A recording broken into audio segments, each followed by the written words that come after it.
শিক্ষক এই শব্দটা শব্দভাণ্ডারের নিছকই কোনো শব্দ নয়, ছাত্রছাত্রীদের কাছে তো নয়, আমাদের কাছে এই শব্দটা শ্রদ্ধার, ভালোবাসার, সম্মানের, আরও কত কি।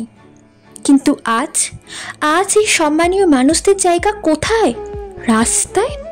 আর যে শিক্ষকদের পড়ানোর জোরে একটা ছাত্রছাত্রী উচ্চপদস্থ স্থানে রয়েছে, আজ সেই শিক্ষকদের যোগ্যতা প্রমাণের রাস্তায় নামতে হচ্ছে। আর 8 পাস 7 পাস কিছু সিভিক ভলেন্টিয়ার হাতে আহত হতে হচ্ছে। তবে এই সমাজ আমার নয়, এই সমাজ তোমারও নয়। যে সমাজে দাঁড়িয়ে কিছু দুর্নীতিগ্রস্ত মানুষদের জন্য আজ যে শিক্ষিত মানুষদের রাস্তায় নামতে হচ্ছে, সে সমাজ যেন কোনো নতুন প্রজন্মের না হয়।